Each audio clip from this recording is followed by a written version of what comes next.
All right, hello, it's Mrs. White, and we're going to start our talk with benign prostatic hypertrophy, BPH. This goes along with some prostate issues, though we will not really be talking about prostate cancer in this one. So bear with me as I attempt to do some writing and see how this will work out. This is just a test. All right, so let's look at what is BPH. You can see in our picture here, we have a normal, we have a bladder which has some urine in it. The prostate is right here surrounding the urethra, and the urine is able to flow in and out perfectly fine. Now on BPH, basically the prostate glands get enlarged. You can see them here. I actually just put a little highlighter on there. And what happens is that the urine cannot flow. All right, so it is usually a problem of urinary outlet, not allowing the urine to pass. So some things about BPH is that BPH is not cancer. Okay, so let's make sure we know that. And it actually does not increase the risk of prostate cancer among men. However, this can have severe quality of life issues, and therefore we do need to treat it for the majority of patients. All right, so let's look at a little background on BPH. We don't know 100% what causes it. It's really not understood very well, the etiology. We do think that it's got to do with some hormonal changes as the person ages, lifestyle as well, but really, truly not that well understood. We do know that it affects males, right? It's a male health issue, so that's important to note. It's not going to affect the females, and the older the male is, the more likely they are to have BPH. One of my professors once told me, and I don't know how true it is, but they kind of quantified it, saying that 50% of men age 50 or older have enlarged prostate, 60, it's 60%, it's 70 and 70% all the way up. But I do know it becomes a big quality of life issue for our gentlemen. And what they really complain a lot of is called LUTS, okay, lower urinary tract symptoms. So what does that look like for us? What are we going to see? We're going to see nocturia, frequency, hesitation. Their stream is weak, right? Men have trouble starting and stopping their stream. They may have dribbling. And of course, this can affect them pretty much greatly. So how do we quantify this stuff? We want to look at the American Urological Association Symptom Index. So what is that? Basically, it allows us to quantify the symptoms and severity using things like force of the stream, their frequency,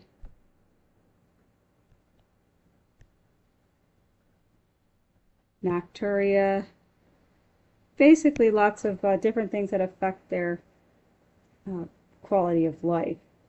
But it's not just a quality of life issue. There's some other real issues that can occur as a result of the person having BPH. So let's talk about relevant diagnostics. So one of the diagnostic tools that we have is the digital rectal exam. All right, so DRE, and that's performed by the doctor, but it's important for nurses to know what we're seeing when we see the chart. So when we have a digital rectal exam, what's often described with the prostate as enlarged, rubbery, firm. It's not lumpy, okay? It's enlarged, rubbery, and firm. Some other workups that we have to do it's often not prostate cancer, but we need to look to see. So we often will double check a PSA.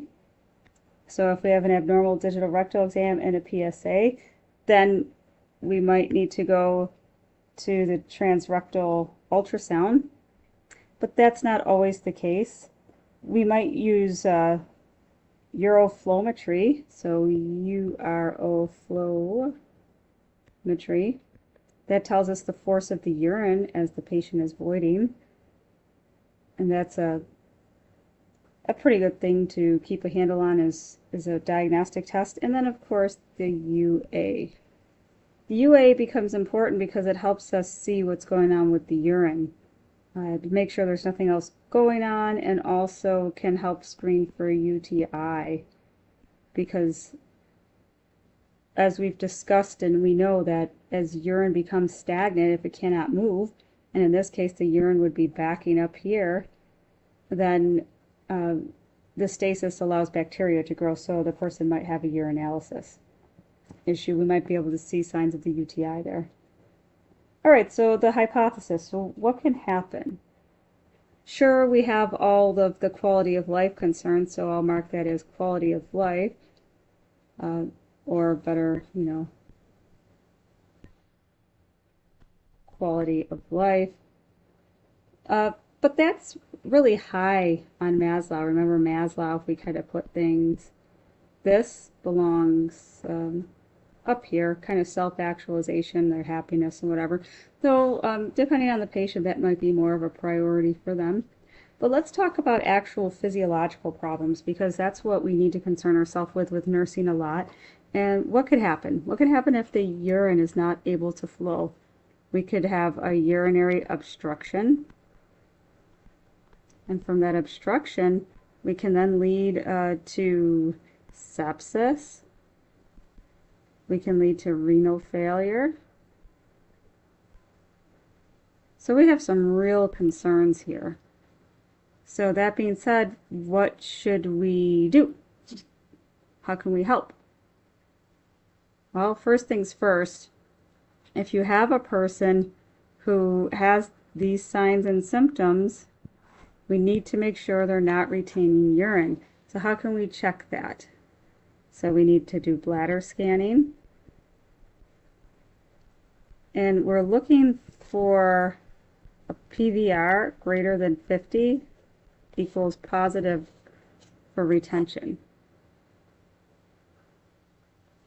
We can do some lifestyle changes if we know that it's not that severe. So what some sort of lifestyle changes can we do? Basically, no irritants. So what kind of irritants are we talking about? Things like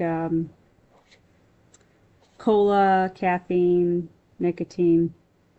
And we want to avoid meds that can cause urinary retention. Things like antidepressants.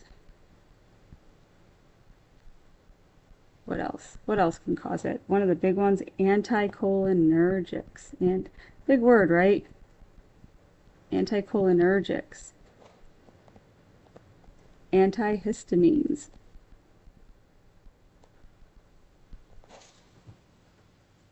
We can do some teaching for the patient. We can teach them about bladder evacuation, so like the double void, so that they can empty out their bladder. Oh, what else?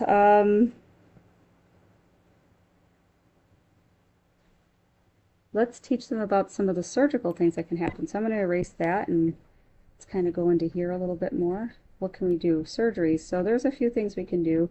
Basically, they're aimed at reducing the size of the prostate. Something called PVP, which is photovaporization. The prostate, the pluses are that it's quick and that decreased bleeding. There's minimal to no bleeding. But they do need a Foley for about 48 hours, 24 to 48. That's one surgery, more minimally invasive. One of the most common surgeries that I see is the TURP, transurethral resection of the prostate. So basically with that, it's a pretty interesting surgery. I think you should Google it and take a look at it. There's some videos on YouTube, but you might have a button TURP, they might use fluid, but either way, they reduce the size of the prostate in this surgery. Normal pre-op teaching applies, NPO, things like that. And then afterwards, the person will generally be in the hospital at least for overnight. If they'd have a three-way Foley, we call that continuous bladder irrigation. That's a three-way Foley in which we instill saline into one port and we drain it through the other. So basically it has 3 ports on it. One of them go into a really big bag of normal saline, like a 3,000 ml bag, and then the other one is draining, and then this port is usually just capped off. So we want to give the fluid, it's just continuous bladder irrigation. And why do we do that? We do it to keep the clots at bay. We don't want clots, because if we end up with clots in our urine, what can happen is that the bladder can be full, and you have your little urethra. Well, if we get a clot in here like that, well, my goodness, we're going to stop the flow of urine, and then we're right back here again, back to obstruction, which is what we're trying to avoid. So CBI doesn't stop the bleeding, okay? Don't perish the thought. It doesn't stop the bleeding, but it prevents the clots from forming.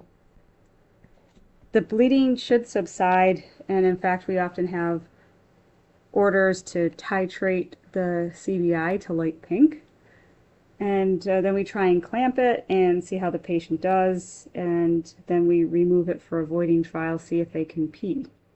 So what do you guys know about Foley catheters? Oh, sorry about that.